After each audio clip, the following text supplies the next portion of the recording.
പറഞ്ഞ് നാവെടുത്തില്ല. അതിനു മുമ്പ് കോളുമായിട്ട് ആരോ എത്തി. നമ്മുടെ ബെസ്റ്റ് ടൈപ്പ്. ഈശ്വരാ, ബാലമാമ. ചേട്ടാ ഇതൊന്ന് പിടിച്ചേ. ബാലമാമേ, എങ്ങനെയുണ്ട് കാര്യങ്ങളൊക്കെ മോളെ? സുഖമായിട്ടിരിക്കുന്നു. ഇതേതാ ഈ അവതാരം? ആതിരയുടെ ഒരേ ഒരു അമ്മാവന ബാലകൃഷ്ണൻ നായർ. ബാലാജി എന്ന് വിളിക്കും. ഈ തമിഴ് തെലുങ്ക് സിനിമകളിലെ സ്റ്റിൽ ഫോട്ടോഗ്രാഫർ. സുനാമി വരും പോലെയാ. എപ്പോഴാ വരുന്നത് എപ്പോഴാ പോകുന്നതെന്ന് പറയാൻ പറ്റത്തില്ല. പോകുമ്പോ എല്ലാം കൂടെ തൂത്തുവാരിക്കൊണ്ട് പോകും. ഏയ്, കുഴപ്പക്കാരനൊന്നുമല്ല, ശുദ്ധനാ. അല്ല, സുനാമി എന്ന് പറഞ്ഞുകൊണ്ട് ചോദിച്ചതാ. എന്നടാ നീ ഇപ്പിടി പാക്കറേ? അല്ല, ബാലമാമ ഇങ്ങോട്ടൊക്കെ വരുമെന്ന് തീരെ പ്രതീക്ഷിച്ചില്ല. ആലപ്പുഴയിലെ ഷൂട്ടിംഗ് ആയിട്ട് ബന്ധപ്പെട്ട് നാം വന്നത്. ഒരു തമിഴ് പടം ഡയറക്ടറും പ്രൊഡ്യൂസറും ഒക്കെ മറ്റന്നാ വരും. ഞാൻ നേരത്തെ ഇങ്ങോട്ട് വന്നു.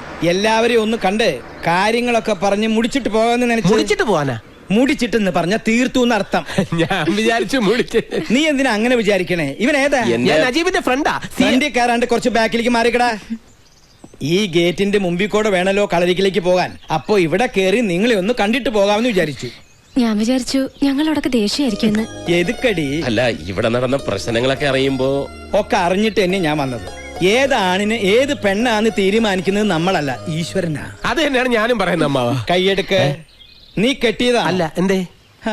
ഈശ്വരൻ ഒരുപാട് കഷ്ടപ്പെടും. മനസ്സിലായില്ല. നീ വളരെ ചീപ്പായിട്ടുള്ള സാധനമാണല്ലോ കഴിച്ചില്ല. ഇതൊക്കെ ഗവൺമെന്റ് നിർത്തിന്ന് പറഞ്ഞിട്ട് ഇനി അയ്യേ വന്നേ. വാറ്റപ്പ് ഇവിടെ കിട്ടൂല്ലേ? നീ എവിടേക്കാ ഈ പായണേ? നിക്ക്, ഞാനൊന്ന് ചോദിക്കട്ടെ. ഞാൻ കുടിക്കാൻ എന്തെങ്കിലും എടുക്കാം. അത് ரொம்ப നല്ല ഐഡിയ. സീക്രട്ട് എടുത്തിട്ട് വാ. അച്ചൂട്ടി ഇപ്പോഴും അടങ്ങിയിട്ടില്ല അല്ലേ? എങ്ങനെ അടങ്ങും? ഞാനിവളെ തട്ടിക്കൊണ്ടു പോകുന്നാണല്ലോ എല്ലാരും ധരിച്ചു വെച്ചിരിക്കുന്നത്. എന്താ അങ്ങനെയല്ലേ? അല്ല, സത്യം ബാലമാമ എങ്കിലും അറിയണം. നീ പറയ്. പുഴയെ ചാടി ചാകാൻ ഒരുങ്ങിയെടുത്തുനിന്ന് രക്ഷിച്ചോണ്ട് വന്നതാ ഞാൻ. ഈശ്വര, എന്താ ഞാനീ കേക്കണേ? അല്ല, അവളെയും കുറ്റം പറയാൻ പറ്റില്ല. എത്ര പേരുടെ മുന്നിലാ കെട്ടിയൊരുങ്ങി ചായയും പലഹാരം കൊണ്ട് നിൽക്കുന്നത്. ജാതകത്തിൽ വൈധവ്യ ദോഷമുള്ള പെണ്ണിനെ ആർക്കും വേണ്ട. അവള് കാരണം ഏട്ടന്റെ കല്യാണം കൂടെ നീണ്ടുപോയല്ലോ എന്ന് ഓർത്തിട്ടാ ആ കടുങ്കൈ ചെയ്യാൻ പോയത്. എനിക്കൊരു ജീവിതം തരാൻ നജീബിക്കയ്ക്ക് പറ്റുമോ എന്ന് ചോദിച്ച് കരഞ്ഞപ്പോ പിന്നൊന്നും നോക്കിയില്ല, കൂടെ കൊണ്ടുവന്നു. എനിക്കെന്ത് നക്ഷത്രവും ജാതകവും? ഇതൊക്കെ നിനക്ക് അച്ചൂട്ടിയോട് പറഞ്ഞുകൂടായിരുന്നു? ആത്മഹത്യ ചെയ്യാൻ ഒരുങ്ങിന്നൊക്കെ അവനോട് എങ്ങനെയാ പറയുന്നത്? ഇനി എന്തെങ്കിലും ഒന്ന് പറഞ്ഞു കോംപ്രമൈസ് ആക്കാമെന്ന് വെച്ച് അടുത്തോട്ട് എന്നാ കൊമ്പും കുലുക്കിക്കൊണ്ട് കൊലവിളി നടത്തുകയല്ലേ. ഒക്കെ കേട്ടു. കഷ്ടായേട്ടോ. ഞാൻ പറഞ്ഞു, നീ വിഷമിക്കണ്ട. ഒരു കുഞ്ഞുണ്ടായി കഴിഞ്ഞാൽ അവന്റെ ഈ വാശിയൊക്കെ മാറും. പെണ്ണ് കെട്ടാൻ പോലും അവൻ സമ്മതിക്കുന്നില്ല, പിന്നല്ലേ കൊച്ചുണ്ടാവുന്നു. അവന് കൊച്ചുണ്ടാവണ കാര്യല്ല, നിങ്ങൾക്കൊരു കൊച്ചുണ്ടാവണ കാര്യ. അതെങ്ങനെയാ? ഏട്ടനൊരു പെണ്ണിന്റെ കഴുത്തിൽ താലി കെട്ടിയിട്ട് മതി നമുക്കൊരു കുടുംബജീവിതം എന്ന് പറഞ്ഞ് വാശി പിടിച്ച് നടക്കുകയല്ലേ ഇവിടെ ഒരാള്. അപ്പൊ ഇതുവരെ നിങ്ങളുടെ ശാന്തി മുഹൂർത്തം കഴിഞ്ഞില്ലേ? ശാന്തി മുഹൂർത്തോ? First night. അത് പിന്നെ ഞങ്ങളോടുള്ള പക കൊണ്ടാണല്ലോ ഒരു കുടുംബജീവിതം വേണ്ടെന്ന് പറഞ്ഞ് അച്യുതൻകുട്ടി വാശി പിടിച്ചു കിടക്കുന്നത്. അതുകൊണ്ടാ ഞാൻ. ഇതിലും ഭേദം ജാതകദോഷായിട്ട് ഇവള് കളരിക്കൽ തന്നെ നിൽക്കുന്നതായിരുന്നു നല്ലത്. ഇതിങ്ങനെ വിട്ടാ പറ്റില്ല. അവന്റെ വാശിയും വൈരാഗ്യമൊക്കെ മാറ്റാമോന്ന് ഞാനൊന്ന് നോക്കട്ടെ. നീ ധൈര്യമായിട്ടിരിക്കും. ഇപ്പൊ ഷൂട്ടിംഗ് തുടങ്ങാൻ പോണ സിനിമ റിലീസ് ആകുന്നതിന് മുമ്പ് അവൻ പെണ്ണ് കെട്ടിയിരിക്കും. ഈ മുറ്റത്തൊരു കുഞ്ഞു കാല് ഓടി കളിക്കണത് ഞാൻ കാണുകയും ചെയ്യും. ബാലമാമയാ പറയണേ. എന്റെ തിരുമാന്താംകുന്നിലമ്മേ, ഇതൊന്നും അറിയാതെ എന്റെ കുട്ടി എത്ര പ്രാഗിരിക്കണോ ഞാൻ. ഈശ്വരന്റെ മുന്നിൽ ജാതിയും മതമൊന്നുമില്ല, മനുഷ്യനേ ഉള്ളൂ. ഇനിയാവത് വാശിയും വൈരാഗ്യം ഒക്കെ അവസാനിപ്പിച്ച് അത് നിങ്ങളെ അനുഗ്രഹിക്കാ വേണ്ടത്. എനിക്കപ്പോഴേ തോന്നി ഒന്നുമില്ലാതെ നജീബിക്ക് അങ്ങനെയൊന്നും ചെയ്യില്ലാന്ന്. എന്നാൽ അപ്പോഴേ നീ പറയണ്ടേ നിന്റെ ഏട്ടനോട്? അത് പിന്നെ എന്താ ഒരു ഗൂഢാലോചന, ഒരു ചർച്ച? അച്ഛൻ നമ്മൾ വിചാരിച്ച പോലെ അല്ല കാര്യം. നജീബ് ആതിരയെ അവന്റെയോ അവളുടെയോ കാര്യം ഈ വീട്ടിനകത്ത് കേട്ടു പോകരുതെന്ന് ഞാൻ പറഞ്ഞിട്ടില്ലേ അമ്മയോട്? പുകഞ്ഞ കൊള്ളി പുറത്ത്, അത്ര തന്നെ.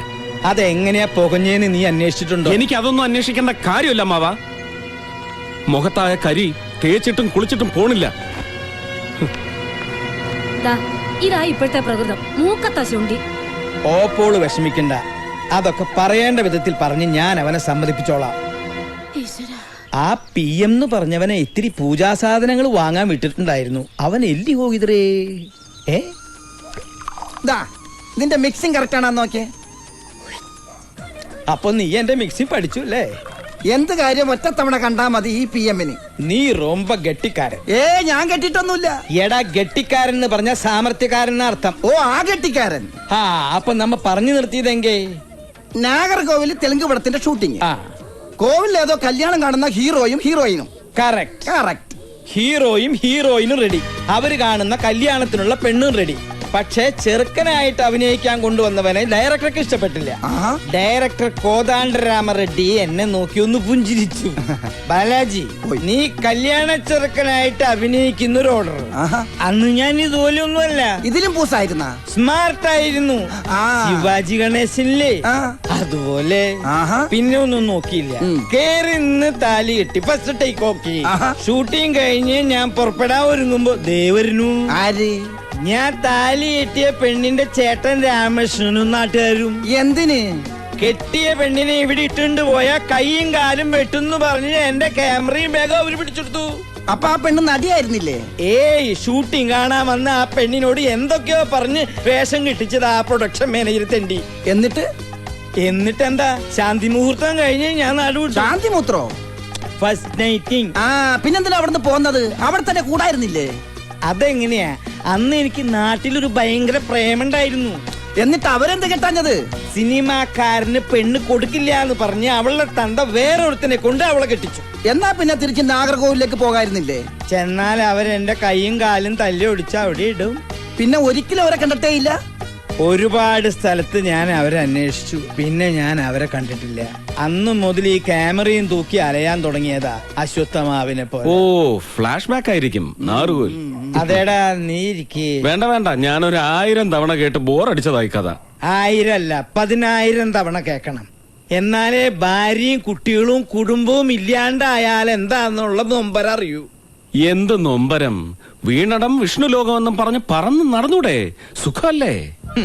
സുഖം പുറത്ത് നിൽക്കണവർക്ക് അങ്ങനെ തോന്നും, പക്ഷേ ഉള്ളിലെരിയണ തീ ആരും കാണില്ല.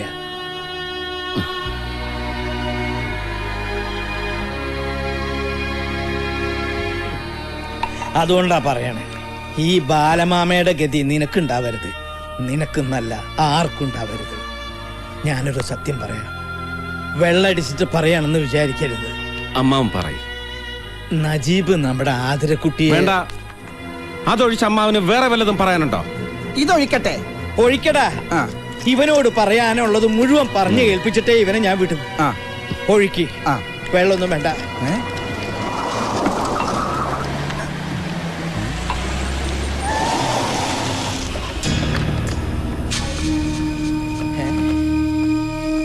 ആരാ ഈ നേരത്ത്? പൈലിപ്പിള്ളയും അയാളുടെ ഗുണ്ടകളുവാ.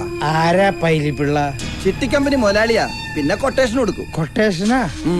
ആരുടെങ്കിലും കയ്യും കാലും തല്ലി ഓടിക്കണ, വണ്ടി കയറ്റിക്കൊല്ലണ, ഇവന്മാരെ ഏൽപ്പിച്ചാ മതി. ഓരോന്നിനും പ്രത്യേകം പ്രത്യേകം റേറ്റാ.